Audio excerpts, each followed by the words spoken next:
and welcome to another episode of We're Not Wizards. It's Christmas time, which means I'm going to give you a present and a half this evening, or this afternoon, or this morning, depending when you're deciding to listen, because after all, it's your podcast, because I have a gentleman who...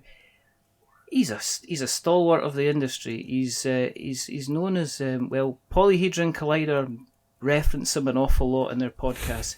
It is, and we'll get into that in a minute. He is the one, the only of gaming rules. It's Mr. Paul Grogan. So stand up. So hello, Paul. That is an introduction and a half. I thought you were going to say, but we couldn't get him on the show, so we've got Paul Grogan instead.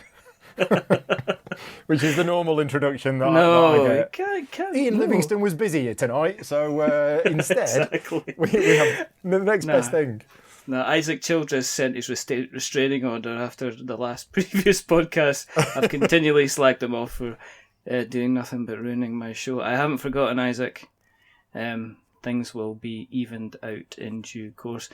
But for people who haven't listened to the show before, thank you for joining us. The reason that we do this is because we wholeheartedly do not believe there is enough podcasts out there about board gaming. There's only 4 million.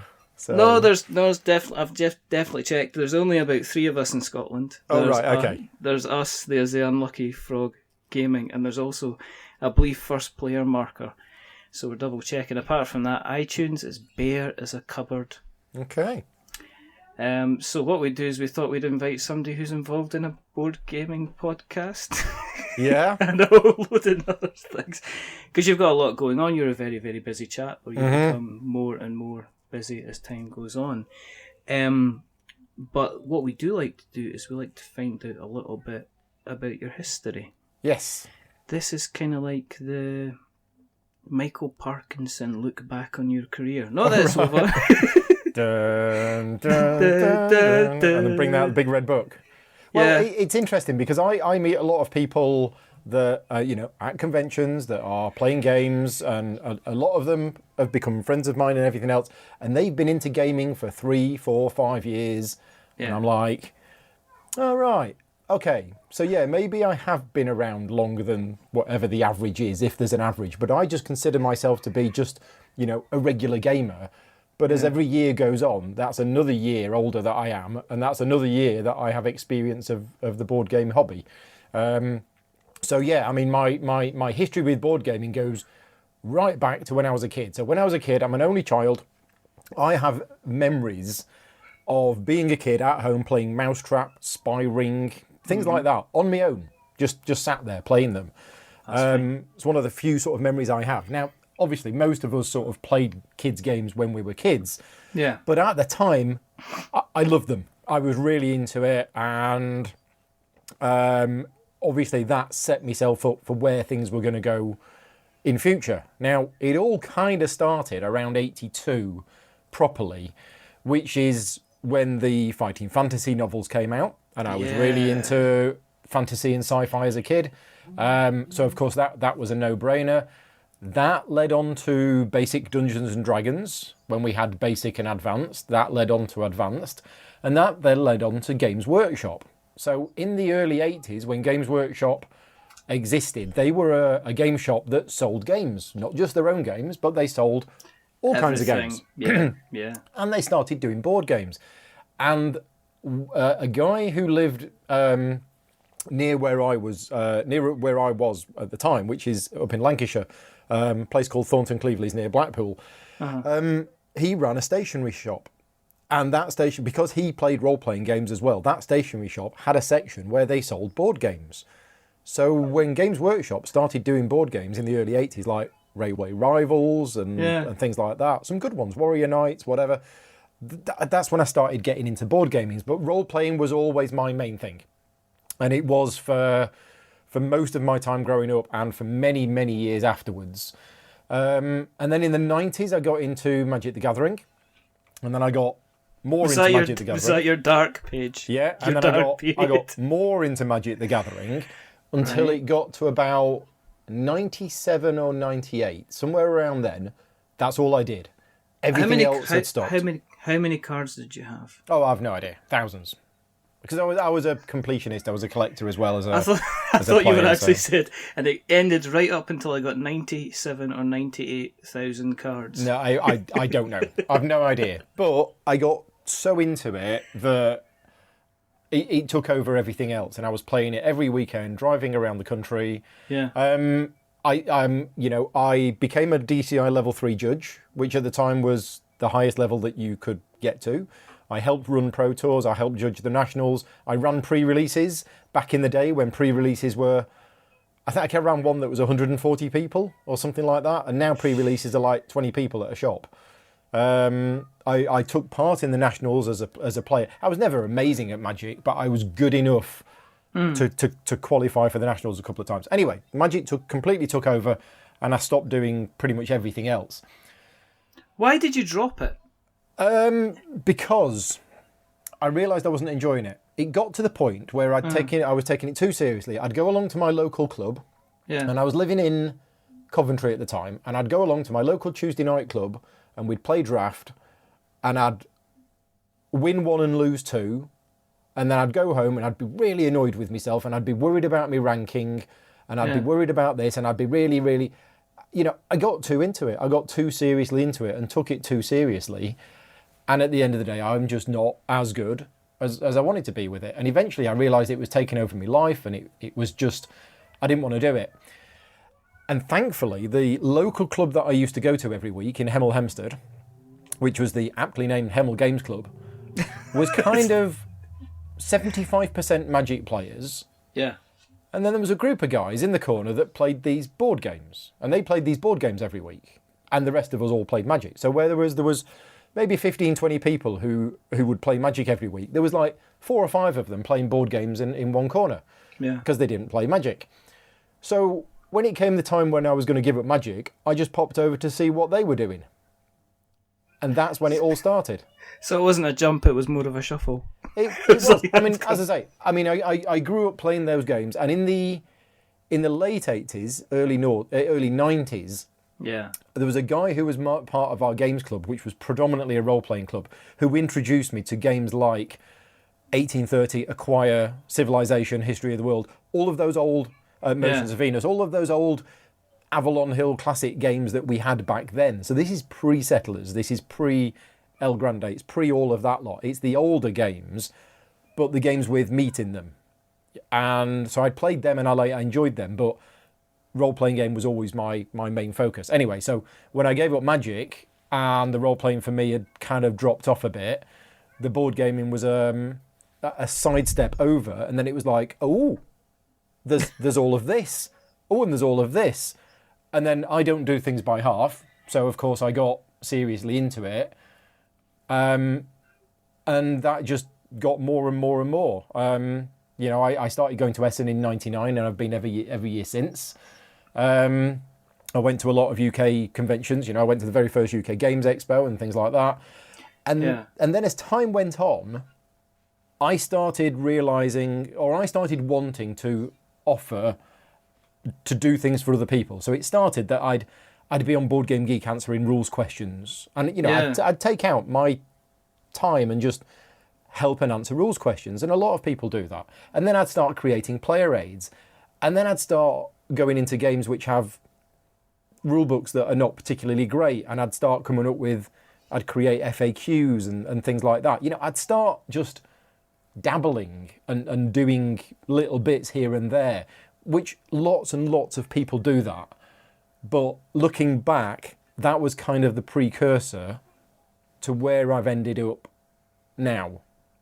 And I think without doing all of that then, that showed the kind of person that I was and the kind of personality that I had about the things that I want to do. Yeah. So I got more and more into doing it, and then I started doing it on a kind of official basis for companies. It wasn't paid for, because I had a well-paid IT job. I was an IT manager, and I was happy with that. Mm-hmm. And I was doing all of this stuff on the side, and I was very passionate about it. And when you're passionate about something and you get the opportunity to do it, you're like, yeah, I'll do that, because it's great. You're effectively working for free, but you don't care, because you're just happy to do it. Yeah. And Czech Games Edition was one of my favourite publishers ever since they started in 2006 with Through the Ages, and then Galaxy Trucker and Dungeon Lords and all of them. I was like, wow, these are amazing games. I love these games. And they're a publisher that made great games, great quality components, good price, not overpriced. Their customer support was great.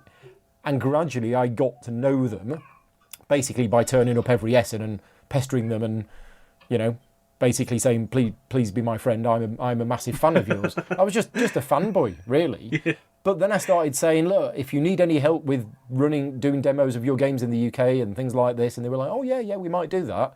Yeah. And then they sent me a prototype of one, and I started playing it, and you know, that was how it all started. Is my involvement in a professional capacity started with me just being a fanboy, and then progressed all the way through to just me offering to do more and more, and then helping with rule books, and then helping with everything else. So all of that started happening, and that all takes a lot of time. But, you know, as I say, I had the job and I was doing it as a hobby, and it was fine.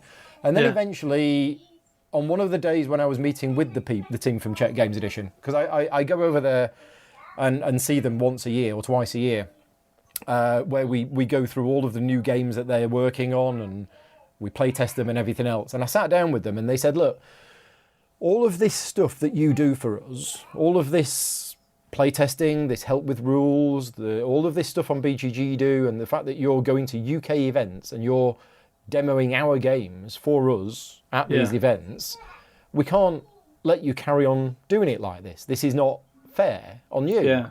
Yeah. We want to start paying you properly for the work that you do. And I was like, oh.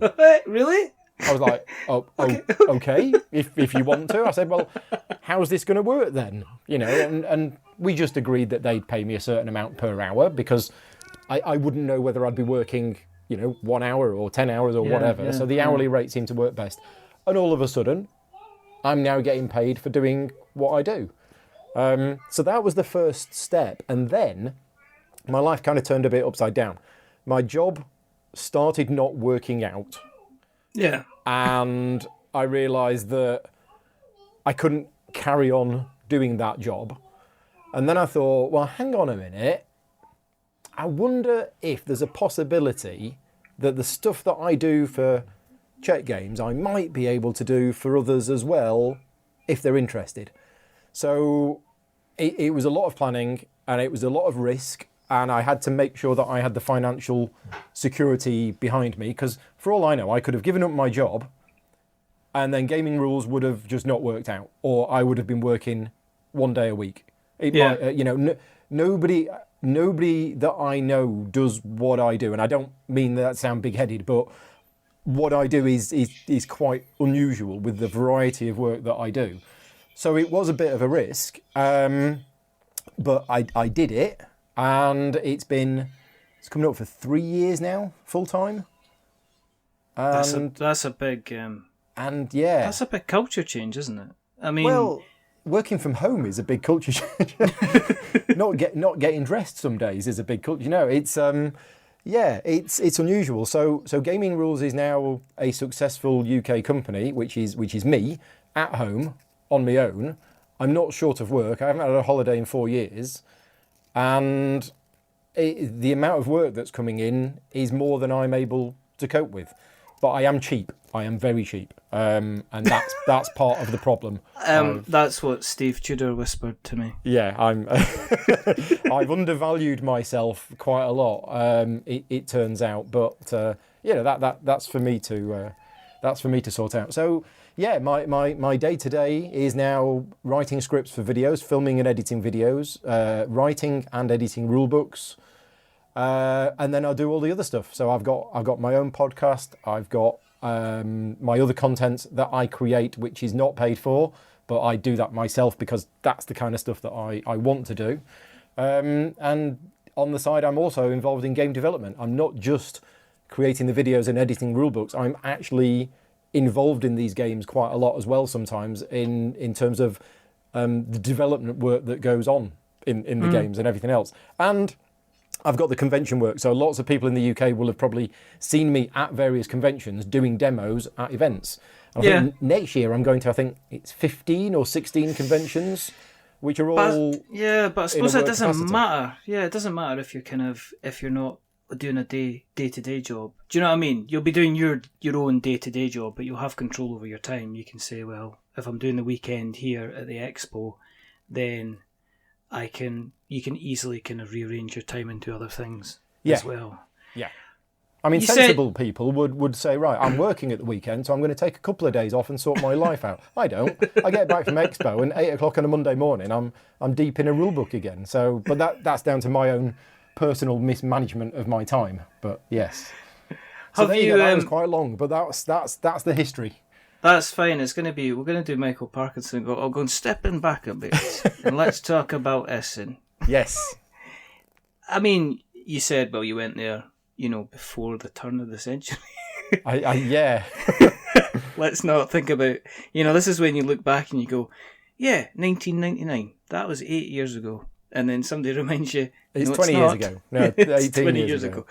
Has it been, I take it you must have seen quite a big shift in Essen itself, how it's portrayed, the number of people that were the type of people that have been involved. Yeah. Since those days. Yeah. I mean, have you noticed the more of the influx of like UK designers, even American designers and things like that as you've been going on, all this time? Oh yeah. I mean, back then, if I can remember, it was predominantly German-based companies. It was predominantly Fields. Yeah. I remember this when it was all Fields. It was not Fields.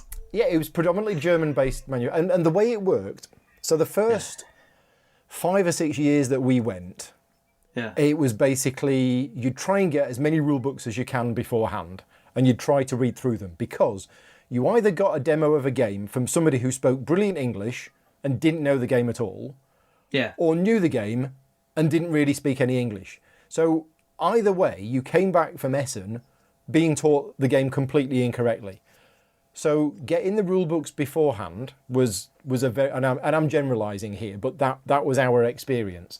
Getting the rule books beforehand was an important thing. I mean, sometimes English versions of the game didn't come out. I mean, even going as recent as Agricola, when it first came out, was in German only. There was no English version of it, so there was no English rulebook, there was no English cards or anything like that. Well, you wouldn't have that now, but back in '99, whatever, that was quite a common thing. It was trickier. Whereas now, you're right, it's a lot more international. There is a lot more publishers from other European countries, not just UK and America, but it's now a big thing, and it's grown over the years. It has grown, and it's growing again next year. Although this year there were problems with the facilities, so I don't quite know what they're going to do next year. There were some problems. So if it grows again, then I don't quite know what they're going to do. What were the issues? What were the issues that you had? Well, there was a half-hour wait to get to the toilet. It was there wasn't enough toilet facilities for that. Yes, it was crowded. It's always crowded. And the people who say the crowds are a problem at most of these events.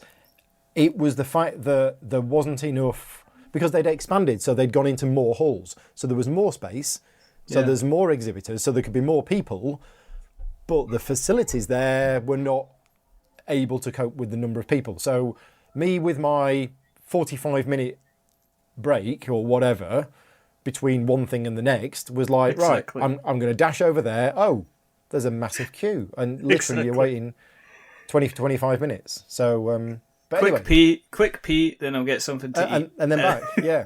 So enough about the toilet facilities at Essen. As a thing to go to, I go every year. And the first year I came back from Essen, I said to myself, I'm going there every year until I die. That's the ultimatum that I set for myself, just because it was that good and that amazing.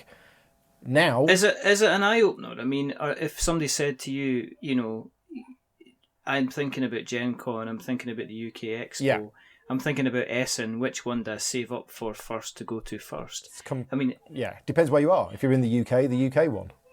Yeah. If you're in America, Gen Con, and if you're in Europe, Essen. I would, if you're in the UK, I would strongly recommend going to UK Games Expo rather than Essen.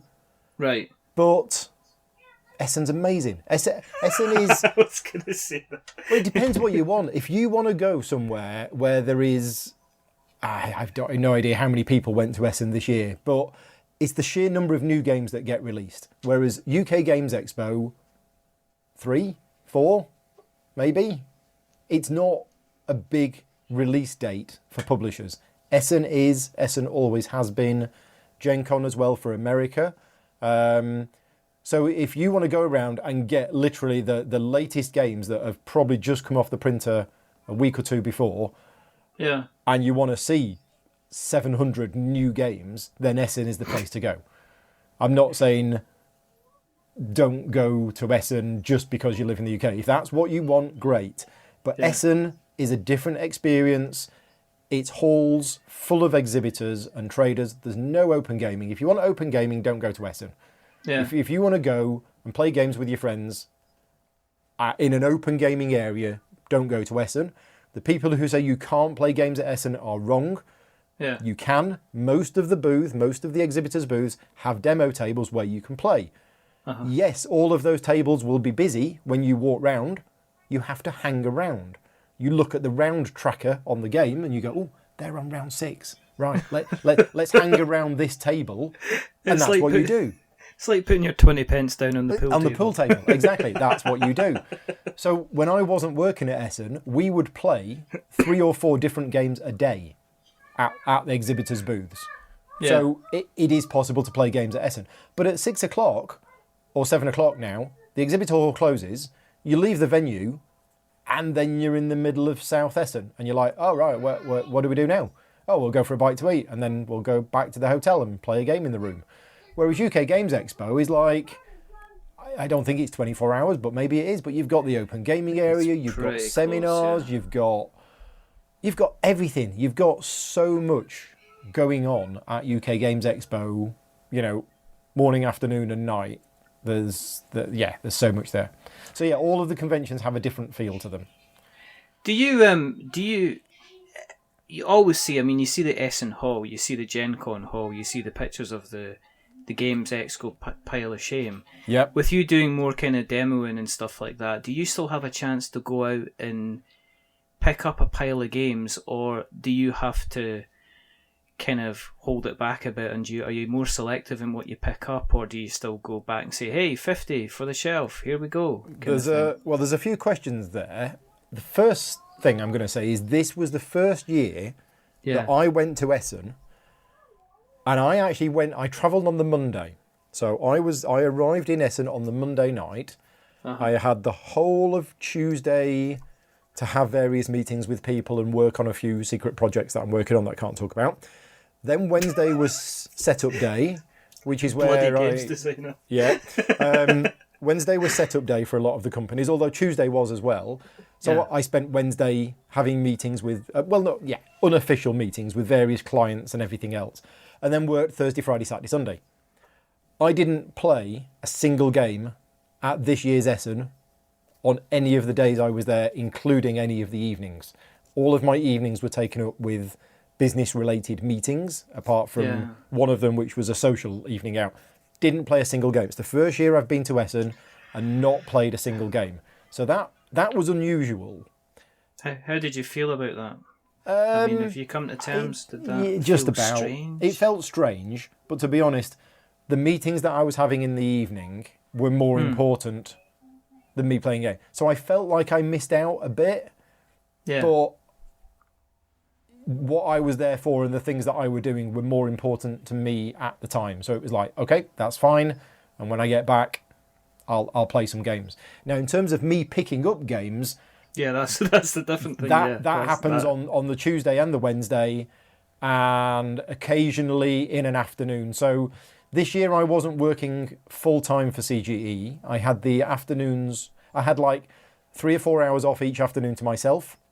Oh, that's all right. Yeah. And that's at the point where I went around and, did my trades or did my discussions with people.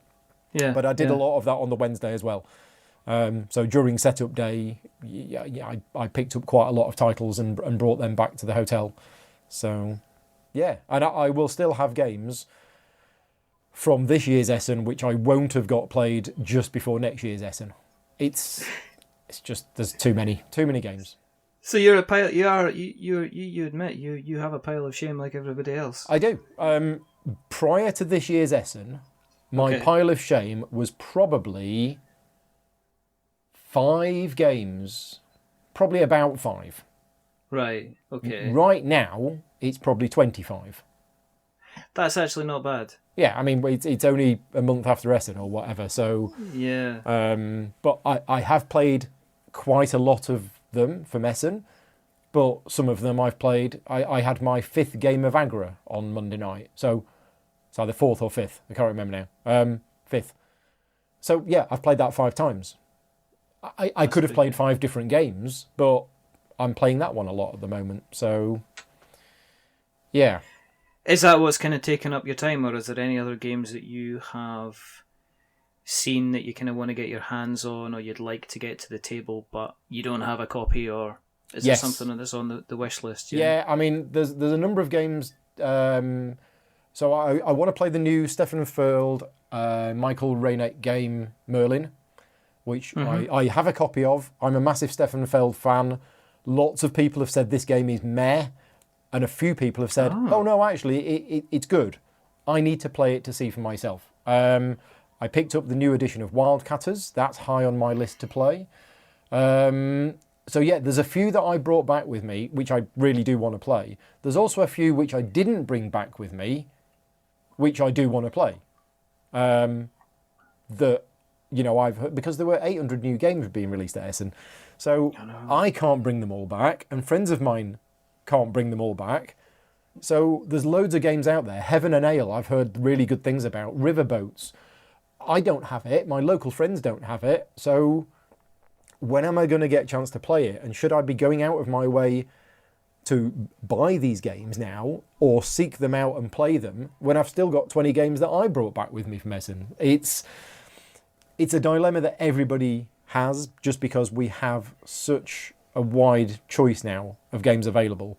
And if you're a member of a gaming group, you will have access to so many games. Unless, like, your friend went to Essen and brought back 3 games and that's all you're playing, and then you don't have the problem, and that's okay. But generally speaking, most of us in the gaming community have the problem of too many games, not enough time. Do you think that's becoming a bigger issue? Because I mean, there is a shame pile. I have a shame pile. I think most people have a shame pile. And it's a strange thing, because like video games drop in price kind of dramatically. So you can pick up a £50 game or a £40 game 8 months ago, you can now pick up in the Christmas sale, and they're doing it for like £10 or £15. Yeah. Board games still seem to have or hold a decent value. You do get one-off sales coming in. I mean, I have seen, The Godfather. You've seen people advertising The Godfather at half price, for instance. Okay. I've seen, but they generally kind of hold their price quite well, unless there's depends on the bit game. of a smash. Exactly. Yeah, it depends on the game. If the game, I mean, the thing with movies on DVD, they're like £15 when they come out.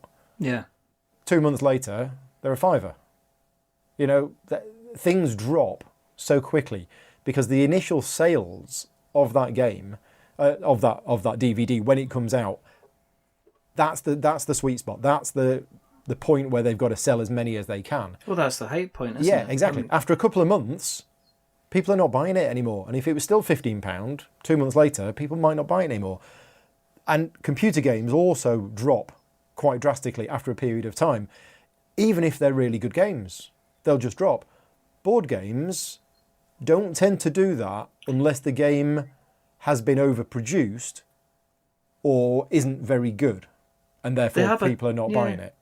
There's a tale. There's games that you'll hear hype around when it's first come out, and then it'll go quiet again. Yep. And then there'll be a massive amount of hype again. There's games like Anachrony was one that seemed to kind of yay, Anachrony, time travel, reverse resources, sounds Yep. great. Went quiet. And then all of a sudden there was a quiet hum But coming from different places. Is that the delay between the Kickstarter backers getting their copy and then it going to retail? Yeah, I think that's what it is. I think sometimes it's that. I think sometimes that games also find a while to find their kind of their own momentum. Yep. Sometimes as well. I think that you'll get games like, say, I don't know, you'll get games that will kind of bubble under for a while, and then people will actually say, well, I've eventually got around to playing this game and I absolutely love it. And then kind of word kind of spreads that way. I think it's... But I wouldn't expect to go and pick up, say, a copy of Anachrony for 20 quid now. No. In fact, I wouldn't go... And you probably never will. No. Because I wouldn't... You'll never see it for kind of that price. King Domino is always going to be about 15 quid. Yeah. I don't think I'm ever going to see that for like $7.99. It's never... I can never ever expect it to kind of get kind of discount. Nope. And I'm wondering if that's weird. But going back to it, is there too many games going out at the moment? Are we at this point where... Yes. And I'm saying that from a selfish point of view because I don't have enough time to play all the great games. So I mentioned Heaven and Ale. I've heard it's really good. I've heard Riverboat, which is really good. I've heard all of these are really good. Otis is supposed to be really good. I could list 20, 30 games now that I've heard in the last 6 months are really good, and I'm not going to get a chance to play them. Well, that's bad. That's happiness that I should have, and I'm not having it. And I'm forced to play these great games that I've already got in my collection. So it's a first world problem kind of thing. I'm really happy, and I've got some amazing games here, and I'm going to love playing them. But there's that over there. I want that as well. I want that, and I want that one. And it's like, so yes, there's too many for me selfishly because I want to play them all, and I want to have all of that fun. Is there too many because... Too many. It's a difficult question to answer. Is it? It's not a word too many because there's always going to be. For instance, the the Fire and Ice Kickstarter finished. Yeah. It funded, reasonably well. People were like going, "Oh, Simon are finished," because it didn't fund in the millions like they, expected it to do and stuff like that.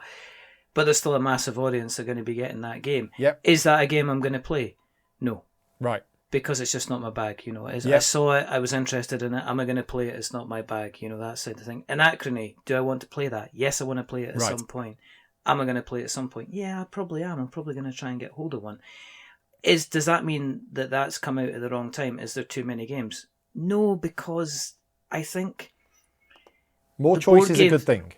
Yes, absolutely. And I think that it's strange because video games get measured on a scale where they seem to be universally either praised to high heaven, like say Super Mario Odyssey, where people are going, I would marry it if I could. And then, excuse me, and because apparently it's, it's very, very good. But then on the other side of it, you get like sliding scales where people say, well, Watch Dogs 2, that's not, it's rubbish, I don't like it that much. And some people say, well, it's okay. Board games seem to be a strange situation where somebody can say, what do you think of Warhammer Quest? I really, really like it because I can play it single player. I don't like it. I think it's occasionally unbalanced. What do you think of Cry Havoc? Where it's okay until you get up to maybe a 4 or 5 player game and then you bring in the alien race and then they tend to dominate kind of thing.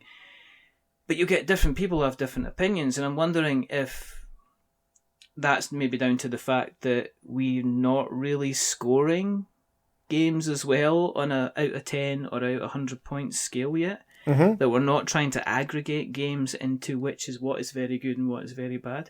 Could you put Gloomhaven next to a sliding scale of, say, Star Saga or Warhammer Quest? Or could I put Gloomhaven next to King Domino? Well, I could.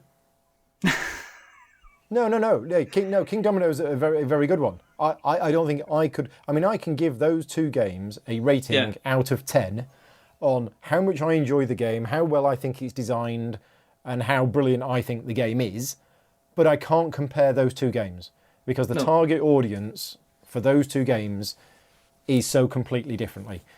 Going back to what you were saying about ratings, I think what I've noticed more and more, and this this might be a false perception, but my perception of the situation over the last 5 years is that opinions of games tends to be more split now than it was back then. You're always going to get games where one person likes it and another person doesn't. You're always going to have that. And maybe now, just because board gaming is more popular, there's more people talking about it, the Facebook groups and social media, the discussions on it are going on more and more, that maybe it's just in my face more. But now we seem to have much more varied opinions on games. You know, take the top 10 games on Board Game Geek at the moment. You will find people out there that rate these games 1 or 2 out of 10. And I'm not talking the trolls or whatever. I'm talking people that you know will rate some of those games very, very low and say that the game's terrible.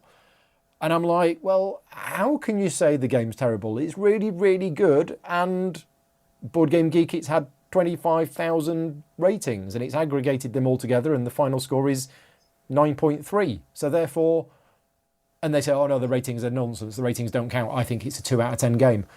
And it just seems weird. But even with friends of mine, even people I know, we will have games that are like Uwe Rosenberg's new game, Knutsford, as I'm now calling it. It's like, oh yeah, it's really, really good. And people go, oh, I played it once, it's awful. Yeah. And I'm like, well, it's clearly not awful. It's just you don't like it, but all of a sudden it's yeah. So yeah, I'm noticing more variety in or more. I don't know the word I'm looking for.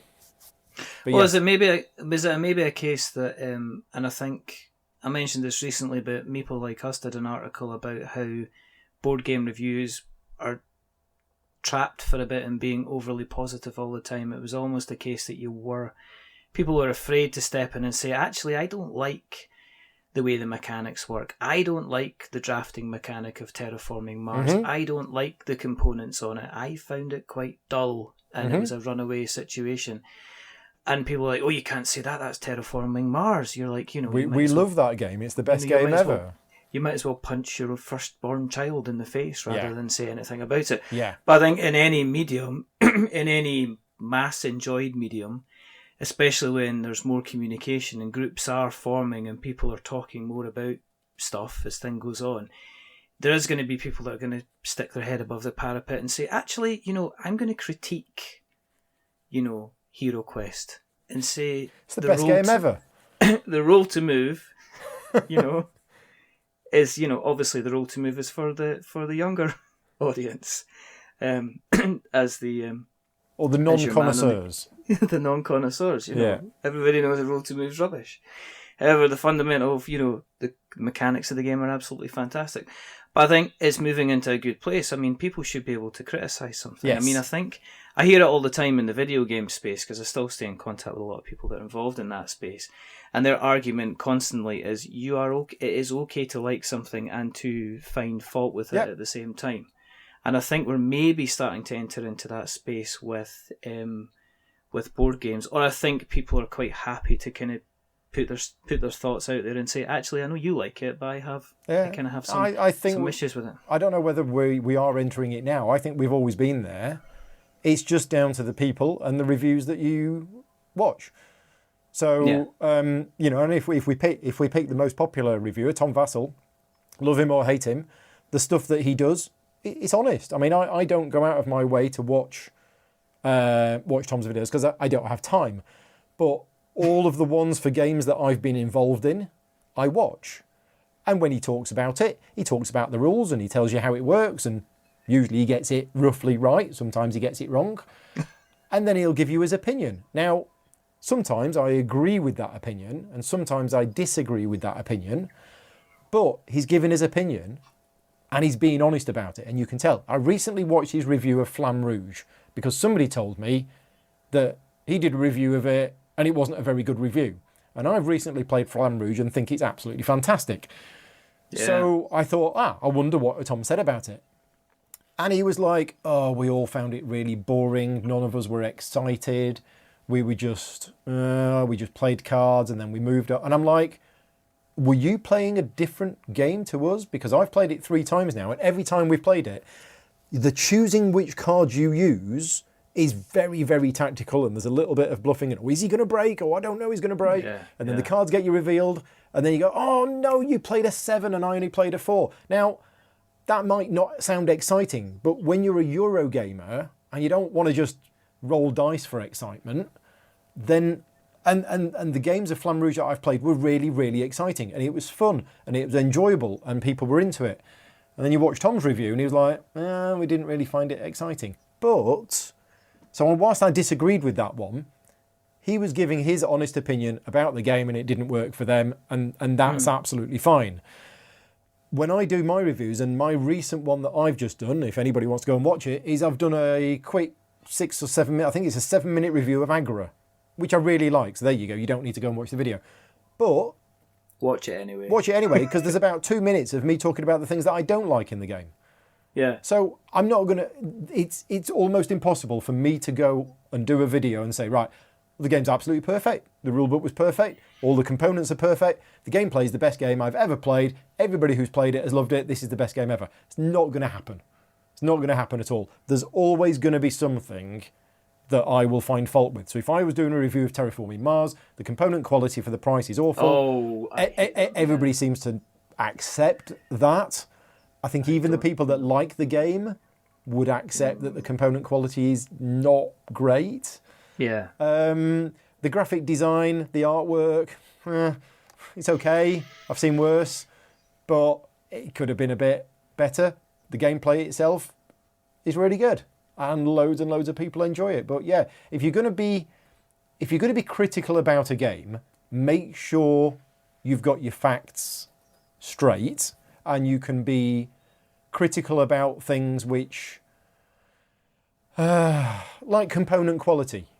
Yeah, you can kind of say, look, this cardboard is really thin, and it kind of is thin, so people will understand that. If you say the game's completely broken because it doesn't work because of this, and you're actually incorrect with what you're saying, and you're listing it as a negative point, that's when I have issues. Now, there are some people out there who go out of their way to be overly negative, thinking it's a badge of honour, thinking I'm different because I'm going to be really negative about games and everybody else is scared to do it. But look at me, I'm going to do it. And the way that they do it is horrendous. It's just, I am going to say this because I know 99% of people are going to disagree with me. Right, okay, so you're putting yourself in the firing line, and then you're going to sound like these people are your worst enemies and that they're not intelligent because they like something that you don't. And then the reasons that you give for not liking it are based on a false perception. It's just, anyway. So what am I doing? What am I ranting about? Reviews, being negative. As long as it's honest, it's fine, is what I'm saying. Being a real... Okay, two questions. Okay? Yes. Do you find that do you get people kind of saying, can I send you my game? Yes. To kind of a look over it? All the time.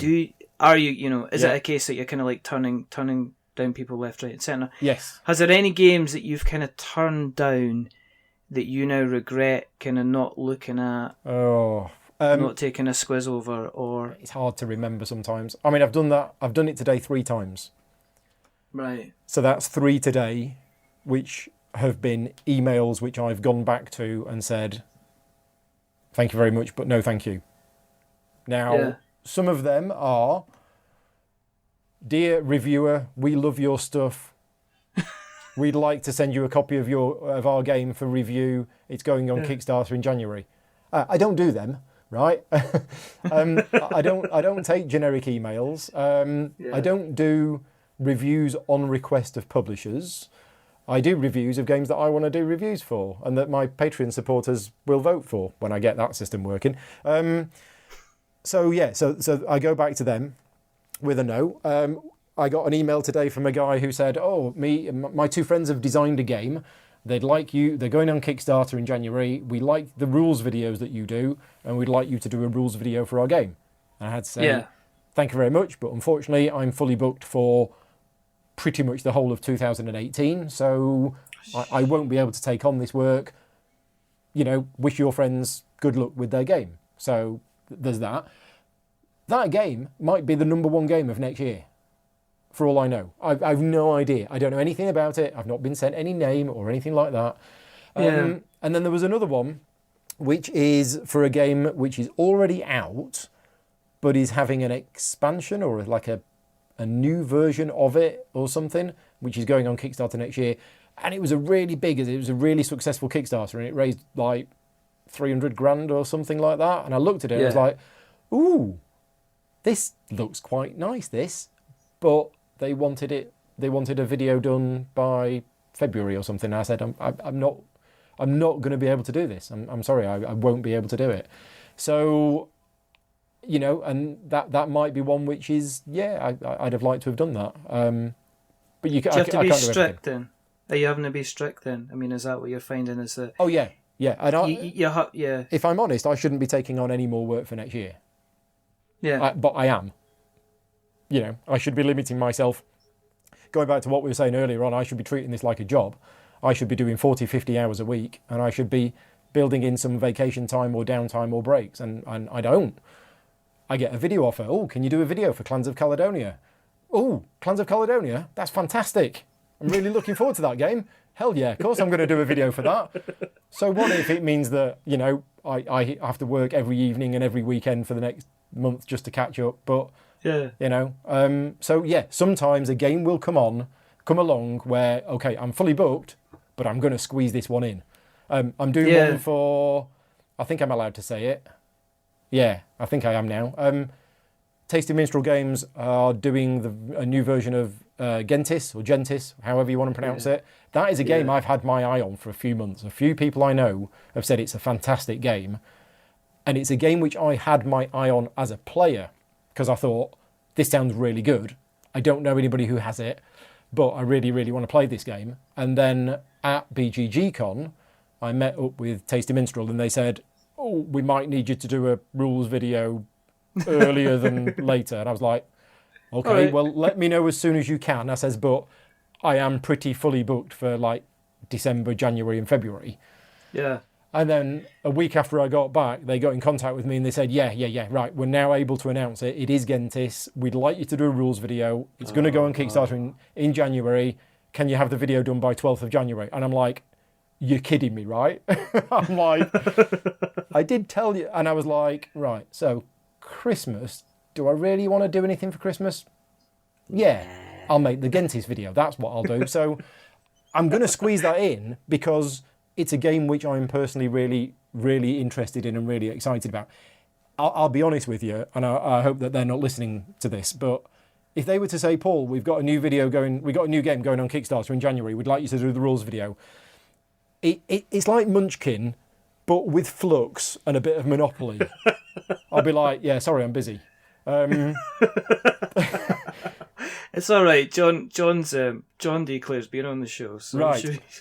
I don't know. Well, I said yes to Downfall. I said yes to doing the video for Downfall, and that looks quite interesting. I've not played it, but I want really well. I want to play it because of what I've seen from it. The way that he's given people so many choices of what you can do on your turn with the way, I don't know how much you know about it, but the way that you came on and discussed the full game. So you've got the card drafting. Yeah. You've got the card drafting, so you pass this hand of cards like Seven Wonders, but the fact that you've got your own reserve of 2 cards, so that if you get past a pile of rubbish that you're like, well, I don't want to do any of these, but that action that I really want to do is in my reserve pile, I'll do that one instead. It's genius. You highlighted that during the actual chat that we had. He said this is, it's one of the kind of the game changers of the game is being able to do that. And he says that an experienced player, that is the move that they'll do. Yes. 8 times out of 10 is to use the 2 cards that are in the reserve pile because they will build them up, and it's a surprise strategy. You can use that card that you want at some point in that round in that reserve pile, and then you get it out when you need it. Yeah. It's interesting. So I'm interested to see how that turns out, and if you can get a hold of it, kind of after Kickstarter. Who is it you would drop you know, you mentioned obviously Gentis, but is there a designer that if they emailed you tomorrow or phoned you tomorrow and said, "God, Paul, would you? Is there a designer you'd instantly be like, yep, there's a no few. worries, we'll get. There is a few, and it's mainly ones that you probably know that I was going to say already. So I had planned, in January to do a lot of work for Vital Lacerda's new game. I had most of January booked out already for him, and then he called me the week before Essen and said, "I've got some bad news." And I thought, "Oh dear, what's this?" And he was like, "Escape plan's been delayed. It's not going to be ready for January." I'm like, "Oh right," because I've already kind of turned down other work for January, and I've left this free for you. And he was like, "Yeah, I'm really sorry. There's nothing we can do about it." And I'm like, "Oh, okay." Within 2 days, I'd filled my whole January, because on the Tuesday of Essen, one of the people that I was meeting to talk about secret stuff with was some guy called Isaac Childress. And he went, "Yeah, I should be able to get you the Founders of Gloomhaven first pre-production copy in January. So can you do a video for it then?" I'm like, "Yeah." I said, "It just so happens that I'm free in January." Now, I don't think he's going to get it to me in time. So, yeah. I think he will. You I think yeah, maybe. I mean, being printed in China. It's not gone to the printers yet.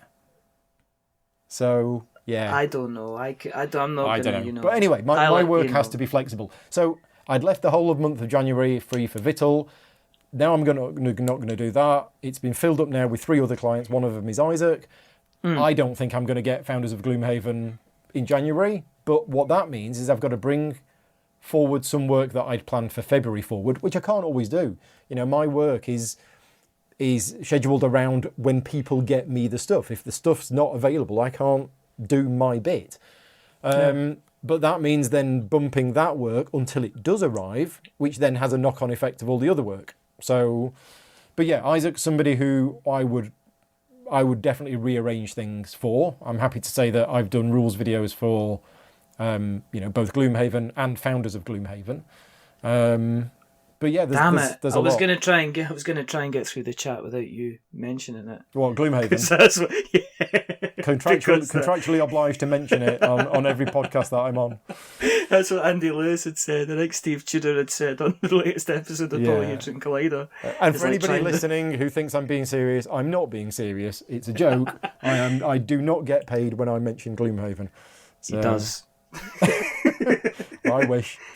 Ka-ching. Yeah. The check's in the post. He'll send you a copy of Founders of Gloomhaven as payment. No. But yeah, I mean, have there been kind of rules when you've got them through that you have just went, oh my goodness. I mean, is a bad rule book, is it enough to turn you off getting a game that you've picked up at Essen? Or... Yeah, oh yeah. And I've been quite vocal about this. I think the phrase that I came up with last year or the year before is... I'm trying to remember what my own phrase is now. If a publisher doesn't care enough to put effort into making a good rule book, then I don't care enough to play the game. The 800 new games come out at Essen. I came back with 40 of them, whatever. Yeah.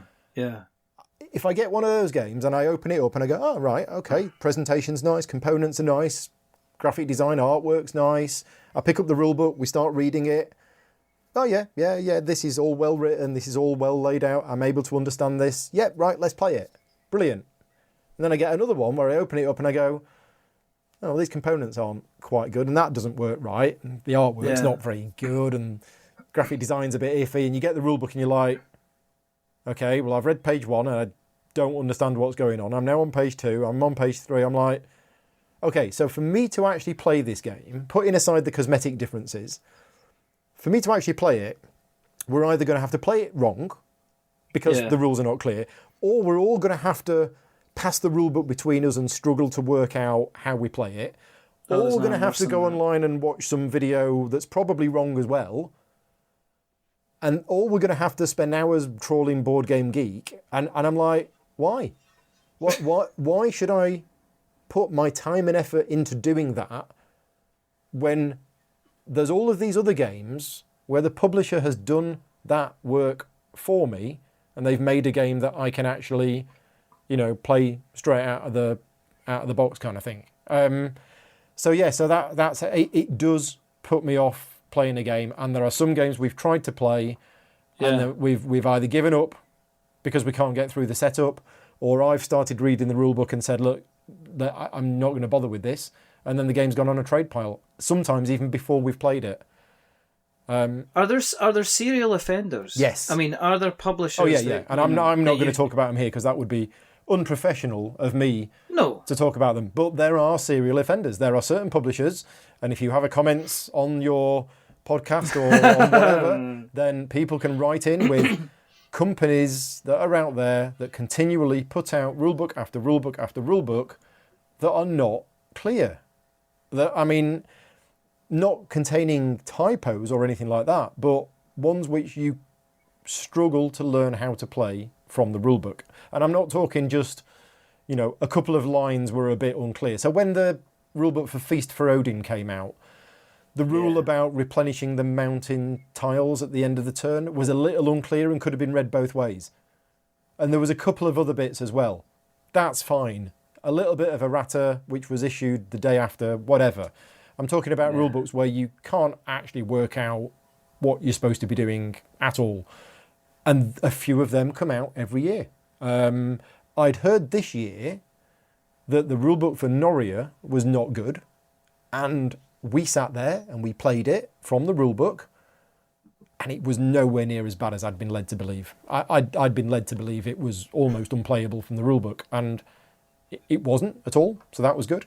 I've been told the Agra rulebook wasn't great, and I thought the Agra rulebook was perfectly fine. There was nothing in there that was bad about it. It's a complex game, and I think sometimes there's a perception of, this rulebook was terrible for a really complex game, and it's like, no, the rulebook's not terrible. It's just a really hard game to learn. Yeah. So there is a difference. Sometimes you just have to get on and play it. On the other side of it, yes. What about ones that you have went, oh, you're so lovely. Mombasa and Great Western Trail. Yeah. The rule books for those were both done by the same guy. I think it's William Niebling. And they're both fantastic. And they're both complex games. And they're both heavy games. And the layout of the rule books, the presentation of the rule books, some people are not going to like it. But for me, I was able to play those games after reading the rule book. Yeah. Every rule was in there. It was correct. I had no questions afterwards. Nothing happened in the game that was not covered in the rule book. And that's a big thing as well. And it was all there. And I found it relatively easy to find rules when we needed to look them up. So they were great rule books. Thankfully, the games are great as well. So, yeah. Have you ever got a rule wrong? Oh, all the time. Have you ever got? People think I'm this genius and I'm always getting rules right all the time. No. I'm always getting rules wrong. So the first time I played Great Western Trail, I played correctly because I was taught how to play, right? Yeah. The second time I played Great Western Trail was me teaching some other people how to play. And then the third and the fourth and the fifth, so the second, third, fourth and fifth, we were playing incorrectly. Because one of the rules of the game I'd forgotten from when I was taught how to play to when we played it. And we all really, really liked the game. But we felt that the balance was off. We felt that the station master tiles were way too powerful. Yeah. And I went back to the rule book, and there it is in a big red box that says, important, whenever you take a station master tile, you must leave behind one of your workers. And we're like, oh my God. Oh. The folk just look at you and go, you're maybe the rule guy. Yeah, so I, But yeah, I get rules wrong all the time. First time we played Agra, and I talked about this, I can't remember when, podcast or whatever. We were playing it. It was 9:00 at night. We started playing it. We learned from the rule book. And it's a pretty heavy game, and we finished at 1:30 in the morning. But halfway through the game, we were browsing through the rule book because we weren't sure how something worked. So we went back to the rule book, and it was like, oh, wait a minute. 2 hours ago when we were going through these rules and we said you could do this. You can. We've all we've all forgotten it. Oh, we've all completely forgotten that when somebody does an action, you can follow them. And we were like, oh my God, that would have sped things up so much because we would have been doing... Yeah. So I don't mind playing games. As long as the game's okay, it's fine. I mean, I played Knights of Fire on Sunday for the first time. I'm doing a rules video for it. It's going on Kickstarter in January. So I've got the prototype. I thought I'll play it once just to get a feel of how it plays. I'd already written the script, but I wanted to play it once, see if there was something important in the gameplay that I then wanted to go back and add to the script.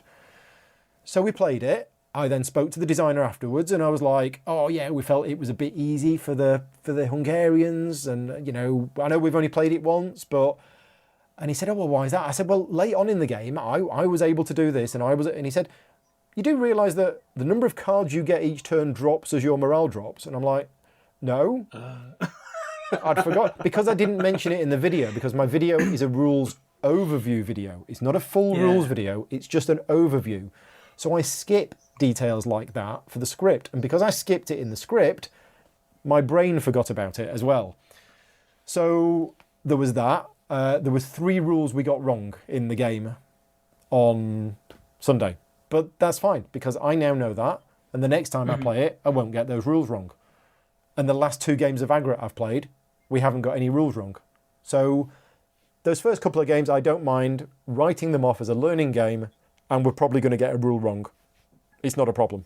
It's part of the parcel of playing complex games. You ever thought about taking it to the next level and kind of...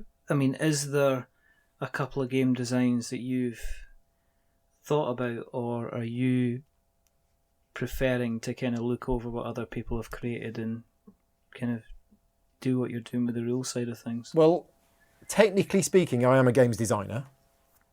So on Board Game Geek, I'm a games designer because the last 2 Mage Knight expansions were co-designed by me and a friend of mine.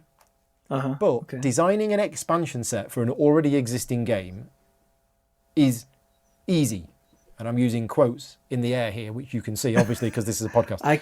Yeah, absolutely. Yeah, so designing a brand new game from scratch is not easy. I mean, some people are good at it, and you look at them and you must think, oh, how did Flardia come up with code names? That's so easy. Why didn't I do that? Why has nobody else done that? And it's like, yeah, why has it taken 20 years to get King Domino, which is now like the almost perfect gateway game? Yeah. Why has it taken this long when it's so simple? Why has somebody not done that before? So games design looks easy when you look at these games and you think, oh, I could have done that. But then you look at other more complicated games and you think, oh, okay, that's another. Well, like a lot of people, I am a wannabe games designer, and I've been designing games since before I got into board games. So I've been designing games since I was like 14, 15, scribbly notes on bits of paper, and never done anything with them. And I've had so many ideas over the years. This is a whole podcast in itself about all of the game ideas that I've had, because some of those ideas have become games. And if I was to tell you about the ideas that I've had and show you my scribbly notes from 10, 15 years ago, and then you look at some games now, you would think that somebody found those bits of paper in my garage, stole them, photocopied them, returned them, and then designed a game based on my notes, because they're so similar to some of the games that have actually come out. A game that I've designed from scratch, there is only one that I've done to completion, and I finished it just over 2 years ago. Yeah. And then it got played at BGGCon, and it's self-produced. I printed it off myself. So right, okay. So but as far as I was concerned, the design was finished, the game was playable, it worked well enough that I could say, right, I've done it. I've designed a game. A few people played it, some people liked it, and some people said, yeah, it's okay, but it needs a bit of work. And the time and effort that I would have had to go into putting all of that extra work in to tweak it and refine it, it's, and then what would I have done? I would have approached a publisher with it, maybe had it picked up, gone through months of more work, then it would have come out, it would have sold a bit, I'd have got 100 quid or whatever, and then that's it, it's done. So it's like, for me, I like what I do. I view myself more as a developer rather than a designer. I have ideas for designs. I have ideas for themes of games, which I think would be great if somebody could just make a game out of it. And actually, I'm in discussion with a couple of designers about some of those themes because they've said, oh, that sounds like a really cool idea for a game. And I said, well, I'm more than happy if you want to design it because I'm never going to. But for me personally, a developer, I like when I'm sat with somebody like Vital Lacerda, when I first played Lisboa 3 years ago, 2.5 years ago, whenever it was.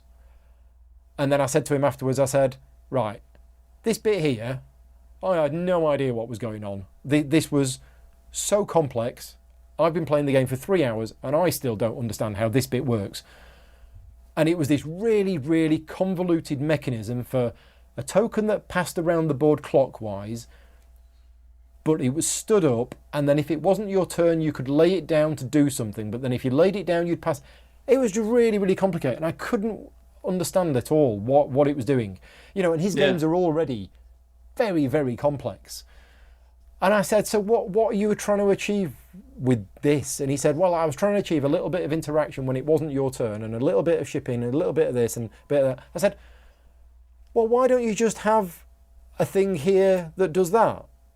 And he went, oh, I'll try that. And then a week later, he contacts me and he said, yeah, I've tried that. That works. And that's now in the game.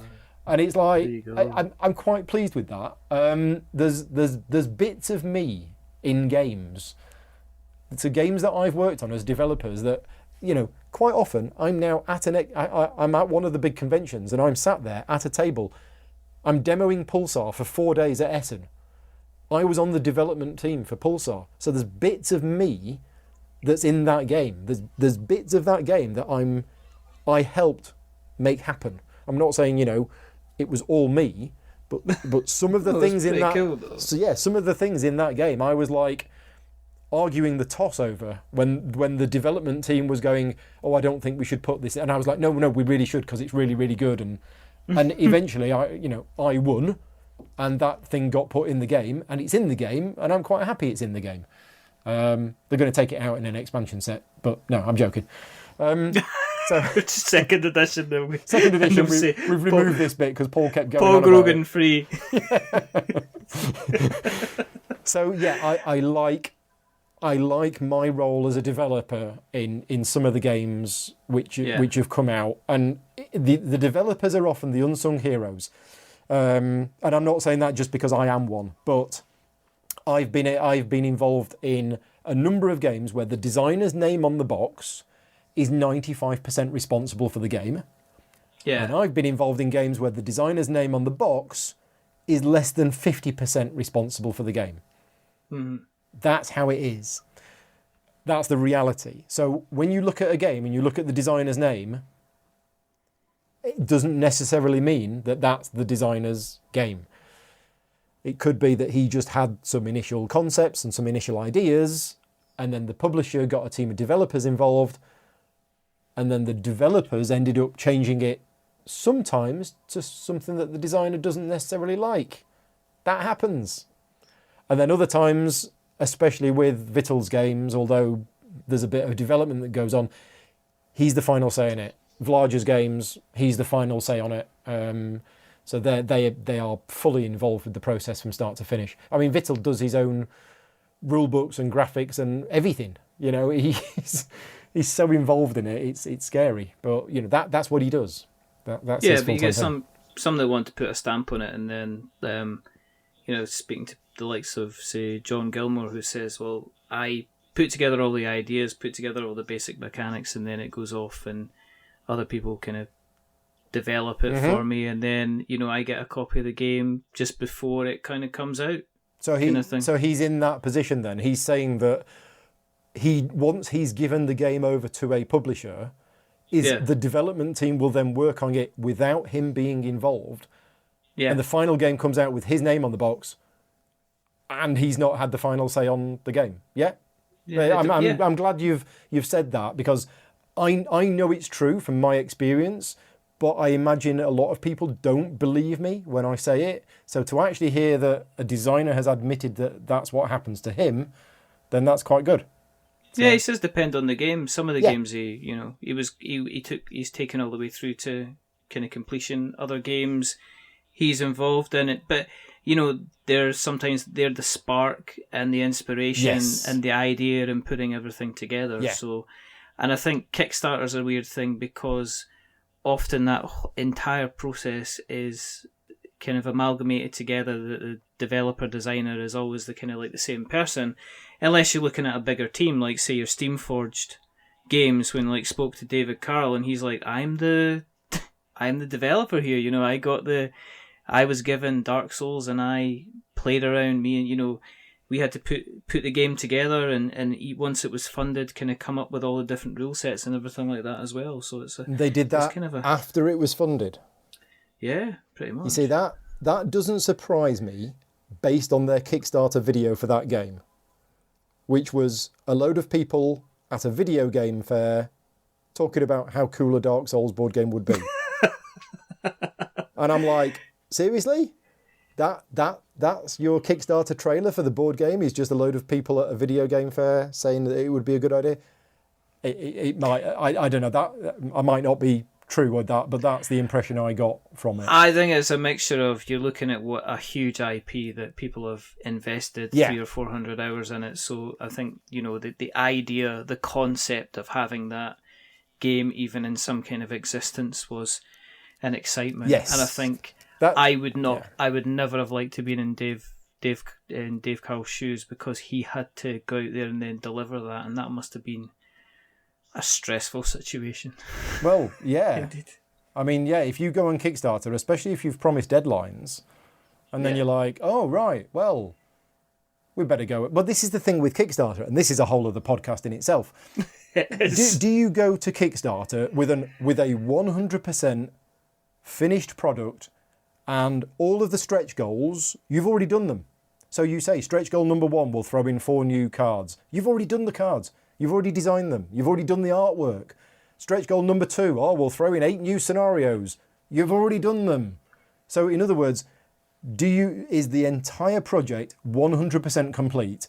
And then if you didn't meet the stretch goals, well, you've wasted your time on whatever. Or do you go to Kickstarter with a mostly complete product and say, look, if we make these stretch goals, I will create this extra content for you, but the base game's done? Or do you go to Kickstarter with, I've got an idea for a game, give me money? Where do you go on that scale? Because the third option of give me money, I've got an idea for a game, will not fund. It will not work at all. The other end of the scale is you've gone on there with a 100% completed game. It can work. It can work extremely, extremely well, and it can raise 5.5 million, for example. Not naming any names, but it can raise 5.5 million, where every day there's like, oh, well, we've met this goal, so let's show you the next stretch goal, and here's all of these pictures. Well, hang on a minute. Yeah. If you've got the pictures, you've already done it. You've already paid for the... So there's that, but they do very, very well. The one in the middle is the one which personally fits me. Is like, right, I'm going to Kickstarter. Here's a game. I've got this game. Now, if it does really well, I'll design more stuff for you. But of course, that design will take me extra time. I'll try to factor it in. But if this is really successful and you end up doubling the amount of content, then that's going to take me a while extra to do. Yeah, I've seen it. Yeah. We've had people on the show. Gloomhaven. Ka-ching. Well, yeah. So I'm just adding another £50 to my Gloomhaven box. £50 a shot. It's £50 every time I say the word Gloomhaven. Yeah. £150. That's it. Euro. No, Carla Kopp who was on the show to talk about Stellar Leap. Yep. She was in the middle. She was like, I'll tell you what, this is my idea. I've got the base game, but I'd like to do more stuff. In order to do more stuff, I need more money. Yep. So she did things like, we can now thicken up the card. Yeah. We can now add a 5th player scenario. We can do kind of X, Y, and Z. And yeah, I kind of, you're almost approaching kind of the argument where video games are really getting thrown over the fire at the moment, where they are basically taking a full game and almost removing kind of levels and characters out of it, and then serving it up as DLC or first day purchase content. Day and stuff one like DLC. That.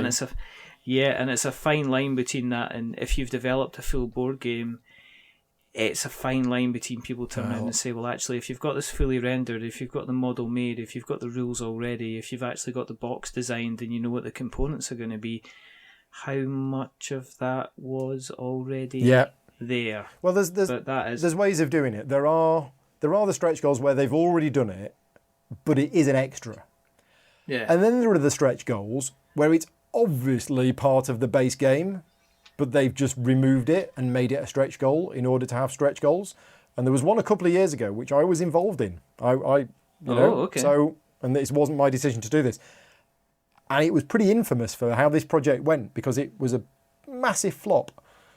And what they'd done is they'd taken out bits of the core game and made them stretch goals.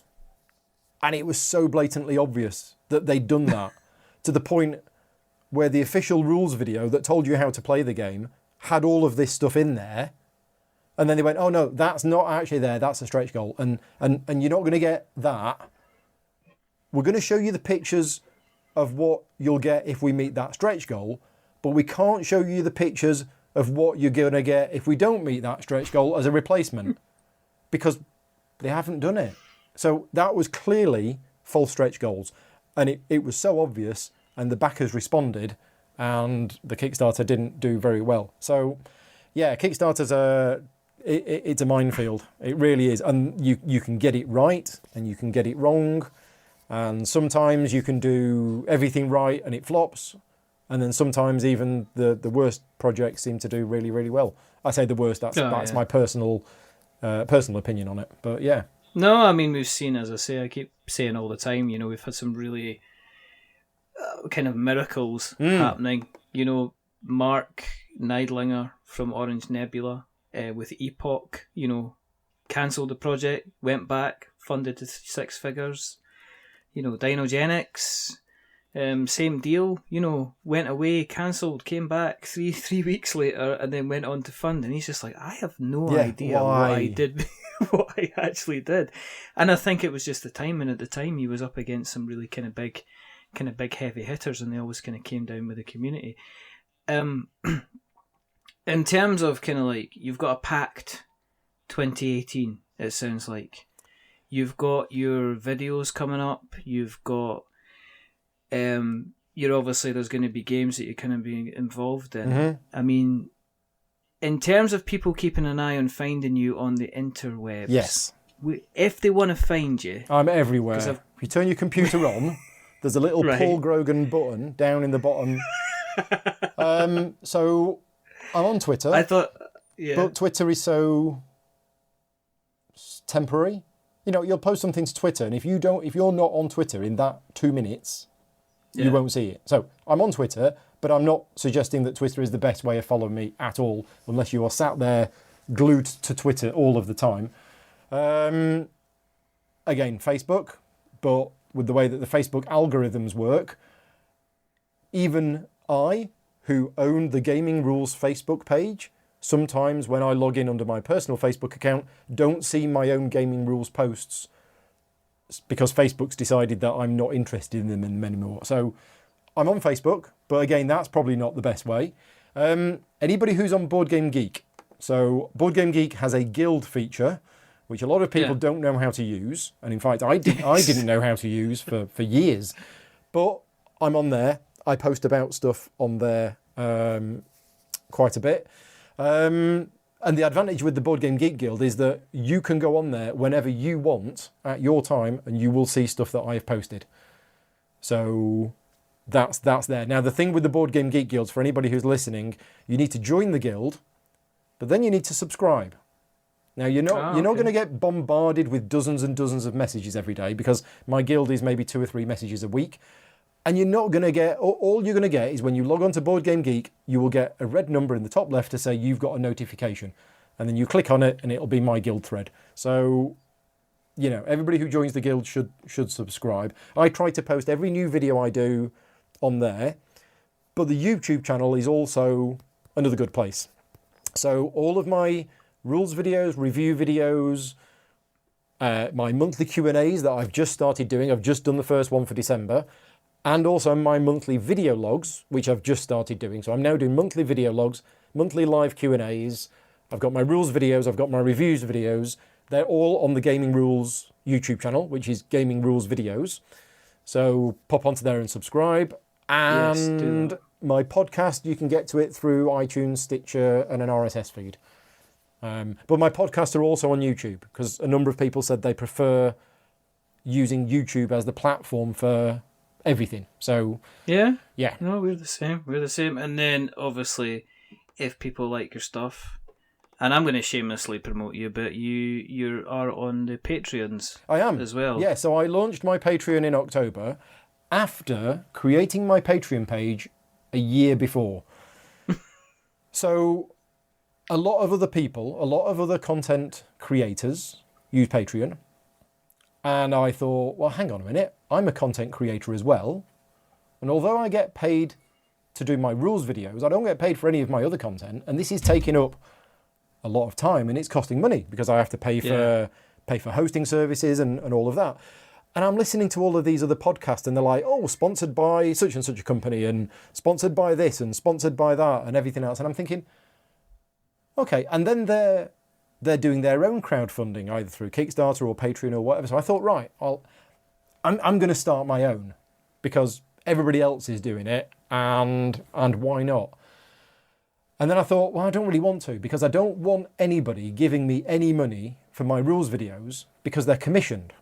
They're commissioned videos. The publishers have paid me to create the video. So if I was to get money from other people for the videos, that feels wrong. It feels just wrong to do that. So I didn't want to do that. And then it was basically I had it going round and round in my head for a year. With like, oh, do I do it? Do I don't do it? Oh, I've got bad feelings about it. Oh, but everybody else is doing it. And then eventually I got so annoyed and fed up with the fact that everybody else was doing it, everybody else was doing really well, and everybody else was launching ones all the time that I was like, why am I not doing it? So I was annoyed with myself for not doing it. And eventually I decided to do it and I did it. So I went live on Patreon in October. It's been reasonably successful. I mean, compared to some other people that have launched Patreons recently that are now making, $1,500 a month. Mine's not quite that. But I try to make it clear that people are paying for the extra content. And because of the Patreon, that's why I'm now doing the monthly video logs and I'm doing the monthly Q&As. I wouldn't have been able to do them before because what I'm having to do is I'm having to take time away from paid work in order to create that extra content. So I've actually worked it out that I'm losing money. So after launching my Patreon, it's actually been I'm financially worse off than I was before because the amount of time that I'm now spending creating all of the extra content is less than I'm actually getting in per month from the Patreon. But that's fine. I'm okay with that because this is content that I've been wanting to make, but I couldn't justify doing it before. And every time I did my podcast, I was thinking, I've turned down rulebook editing work to do this podcast. And I spend 6 hours sometimes editing a podcast. And I'm like, that's almost a day's work that I've lost because I've done this. Yeah. And I felt stupid and I felt like an idiot. Now, I don't feel that anymore. Every bit of content that I now produce for my channel, I think somebody has paid me to do this.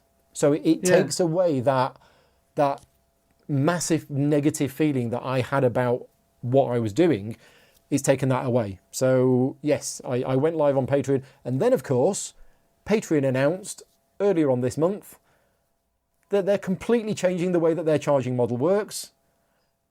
Everybody hates it. I've lost 10% of my backers already. And I'm probably going to lose more. They've changed it back. I know.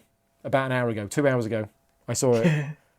So they've changed it back. Well, they never actually changed it. It was coming into effect on the 18th or at the end of the month. Yeah. And the more and more I read about it, I was like, it's not so much the fees and it's not so much the charging, but the way that they were changing it so that it started charging people from the month where from the day they started donating. I'm like, well, that's not going to work for me because I create an end credit scene. So 1st of December, I went online and Patreon at the moment charges everybody on the 1st of the month. So it's nice and easy. 1st of the month is when it charges everybody. So on the 1st of the month, I go on and I download the Patreon report for December to say who has paid me money for December. Yeah. And then I put all of those names into their credits, into the credit scene. I save that as end credit sequence December 2017. And I use that on all of my content for the whole of December. Yeah. Brilliant. Now, what they were proposing is that if you start backing me on the 21st of December, you will get charged on the 21st of December. What that means is, on the 21st of December, I need to do a new end credit scene because you've started paying me from that point. Therefore, you are eligible to have your name on the credits. And then on the 22nd, when Dave from next door, he starts supporting me, I've got to edit the end credit sequence again. So it would have been that's just one of the problems with their new model. So yeah, as of a few hours ago, they've apologised. They've said, we're not going to do it, and we're now looking at other options. And I'm like, see what happens. We'll see what happens. I don't know whether I'll get any of those backers back because the damage to the Patreon brand has been done. However, if you are now completely put off by Patreon because of these changes that they're making and have decided that because, the people that I know have not had any new backers in the last couple of weeks. So if it was putting you off and you are considering backing, then go on. Everything's back as normal. But I am still looking at a way of doing annual contributions because the way that Patreon works is that you pay a fee every time you pay. So if you pay me $1 a month, you're paying $1.35. Well, that's not, and then you pay VAT on top of it because you're in the UK. Yeah. So you end up paying, 50% more. It's crazy. Whereas if you would say, look, Paul, I want to give you $1 a month, but I don't want to give you $1 a month. Can I just give you $12? Yeah. There are other platforms out there which allow you to do that. And then you just pay the processing fee once. So I'm looking into it. There's one called Pod Pledge that I'm looking at doing. Seen that, the guys at Unlucky Frog Gaming. Right. We're talking about that. So as well. I'm looking at that. But there's Ko-Fi. There's Ko-Fi as well. Yeah, I've heard of that. And Kickstarter are launching one called Drip, which is only invite only at the moment. But another lot of people do PayPal donations. A lot of people say, look, if you want to just donate directly, here's the PayPal address. And if you use friends and family, there's no charges. So you could give me $10 or $15 and you could send it to me and there would be no processing fees. There'd be no VAT. There'd be no PayPal charges. There'd be no credit card charges. That would be absolutely fantastic. But of course, I need a way of tracking that to make sure that you get back the thing, the equivalent of the patron level, that you get that back. So I have early access for some backers at a certain level and above, they get early access. And Patreon, the way that it works is great in that I can compose a post in Patreon and say, oh, I've got a new video, it's here, enjoy it, etc., etc. And I say, right, send this to all backers of this level. Yeah. And then 2 days later, send it to everybody else. And Patreon does that. It's fantastic. Well, let's say you decide to give me the same level as that backer level on a yearly basis and you send it via PayPal. How am I now going to send you that early access message? So I've got that to work out. And at the moment, I haven't got the mental capacity to work out how I'm going to handle that. So I'm looking at something, but you can always just leave 50 quid in a brown envelope at the end of my road. That works. You could just say Gloomhaven in the mirror 3 times. And that'll be you sorted out. Yeah, just invite me on the podcast. I mean, I've got 150 quid for saying Gloomhaven. Oh no, 200 quid now. There So you I've go. earned 200 It quid keeps just on by rising. being on your podcast. This is fantastic. So if anybody else wants to have me on their podcast, Oh, for goodness sake. revenue stream. Yes. If you want to keep an eye on what we're up, I don't know how to follow that. Just go to Google, search We're Not Wizards. Yeah, you will find us on Twitter. You will find us on Facebook. You will find us on YouTube. You'll find us on YouTube because our lovely host Podbean automatically put our podcast onto YouTube within 15 minutes. What else have you got on your YouTube channel? Is it just the podcasts. podcast? Right. I don't think I'm Yeah, subscribed just to you, now. so I'm going to go and do that right now. Yeah, So you use Podbean, Yes. and that puts it straight onto YouTube. It puts it straight onto YouTube, much to the annoyance of Mr. Paddy Stardust, who was on the show a couple of episodes back, because he renders his in Microsoft Movie Maker. We are also on the usual podcast channels, Spreaker and Stitcher and Acast and Podknife. And as we always say, if you do like what you've heard tonight, and there's no reason why you shouldn't, because Mr. Paul Grogan has been a fabulous guest, please consider jumping onto Apple Podcasts and leaving us a rating or dropping us a subscription. If you decide to take it to the next level and drop us a review, remember, don't give us 10 stars, because that makes us big-headed. But on the other side, don't give us 1, because that'll make us cry. Give us something in the middle, like 5, because it's average. I thought it was up to 5 stars. Don't, you've just ruined the joke Oh, again. I've ruined the joke. Sorry. Edit this out. Just ruined it. Edit this out. No, I'm not going to edit it. We don't do editing. You've got to tell me about these things beforehand. No, we don't do that. We don't do show notes either. You might have noticed. Oh, I see. You're getting people to rate you in the middle and telling them to rate you 5 stars. I get it. Yeah, there you go. Right. Okay. Sorry for spoiling that. It's fine. It gets spoiled every single episode, guaranteed. Every single but it only goes up to 5. Brilliant. Yes, I know. So that's the running joke now, is it? Okay. Yeah, it is. Yeah, because it's 5. It's in the middle. It's average, and we're decidedly average. Right. But the person who's not been average tonight, who's made himself 200 quid, lucky man, is the rather wonderful, the rather fantastic Mr. Paul Grogan. Thank you very much. Listen, thank you very, very much for coming on. It's been fun. It's been fun chatting. So I know this is going out, but I just feel that I've just been, chatting away with you. That's, yeah.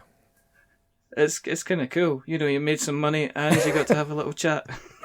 Time for some ice cream, I think, and then get this next video finished.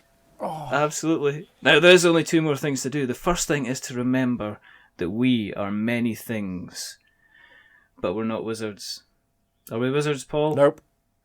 Absolutely not.